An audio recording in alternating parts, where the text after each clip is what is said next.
ఎవరిని అడిగినా మీరు సోషల్ ఆడిట్ చేసినా ఏం చేసినా అక్కడ వాళ్ళే పట్టేదారులు అనేటటువంటి విషయం, వాళ్ళే అక్కడ ఉన్నారనే విషయం తెలుస్తుంది. కాబట్టి పట్టాలు ఇవ్వాల్సిందిగా డిమాండ్ చేస్తున్నాం. అదేవిధంగా నెక్స్ట్ మేము చందుపట్లకు వచ్చినాం. చందుపట్ల కోఆపరేటివ్ బ్యాంక్లో పెద్ద గ్రామం, దాదాపు 3,000 మంది రైతులు రుణమాఫీ అవుతుందని చెప్పి ఆశగా ఎదురు చూసారు. బీఆర్ఎస్ చేసిన రుణమాఫీ అందులో 2,000 మందికి రాలేదు. 3,000 మందిలో దాదాపు 1100-1200 మందికి వచ్చింది. ఇంకో 1,800 మందికి బీఆర్ఎస్ గవర్నమెంట్ చేసిన రుణమాఫీ రాలేదు. మళ్ళీ కాంగ్రెస్ గవర్నమెంట్ చేసిన రుణమాఫీ కూడా రాలేదు. ఎందుకు రాలేదు అంటే ఏ కలెక్టర్ మాట్లాడరు, ఏ ప్రజాప్రతినిధి మాట్లాడరు. మరి ఎందుకు అన్యాయం అర్థమైతే లేదు. చందుపట్ల గ్రామంలో ఉన్నటువంటి చందుపట్ల కోఆపరేటివ్ బ్యాంక్ రైతులకు న్యాయం చేయాలని చెప్పి నేను కలెక్టర్ గారిని డిమాండ్ చేస్తూ ఉన్నాను. ఆ తర్వాత మేము బండ సోమారం పోయినాం. అక్కడ మాలి దేశంలో కిడ్నాప్ అయిన బాబు సూదగాని ప్రవీణ్ అని ఉన్నాడు. మరి మేము ఎంబసీతో కూడా నేను మాట్లాడినా నిన్న నైట్. అక్కడ ఉండే జాగృతి సభ్యులందరూ కూడా మాట్లాడారు. ఆ కిడ్నాప్ చేసినటువంటి టెర్రరిస్ట్ గ్రూప్ ఇంకా కూడా కాంటాక్ట్ చేయలేదని చెప్తా ఉన్నారు.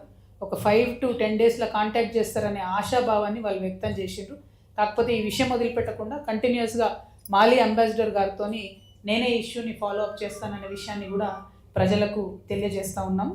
ఆ తర్వాత లింగం చాయ్ భువనగిరిలో బస్టాండ్ ఎదురుగా అక్కడ కూర్చొని చాయ్ పే చర్చ చేసినాం. మరి లింగం అన్న బాగా పాపులర్ అని తెలిసి ఆడిపోయినాం.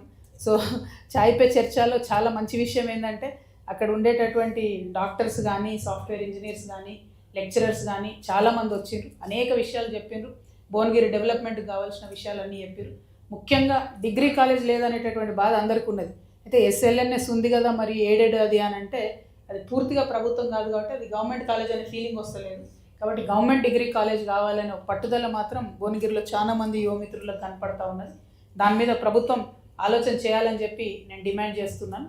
అట్ ద సేమ్ టైం మరి అక్కడ మేము కూర్చొని ఛాయ్ తాగినటువంటి గ్రౌండ్లోనే 3 కోట్ల రూపాయల సిఎస్ఆర్ ఫండ్స్తోని పెద్ద స్టేడియం కడతామని చెప్పిండ్రు. 3 కోట్లు ఖర్చు అయినాయి. ఫ్లెక్సీలు మిగిలిన స్టేడియం మాత్రం రాలేదు. ఏమైందో ఏందో అప్పుడు ఉన్నటువంటి ప్రజాప్రతినిధులే చెప్పాలి. అదేవిధంగా ఓవరాల్గా రాయగిరిలో ఒక 10 ఎకరాలు మంజూరు చేసారు స్టేడియం కడతామని. కానీ ఆ పనులు కూడా ముందుకు పోనటువంటి పరిస్థితి కనబడతా ఉంది. ఇక చూసి మొత్తం భువనగిరి జిల్లా యువమిత్రులంతా ఒక విప్లవం తీసుకొచ్చేదాకా ప్రభుత్వాలు దిగొచ్చేటట్టు లేవు.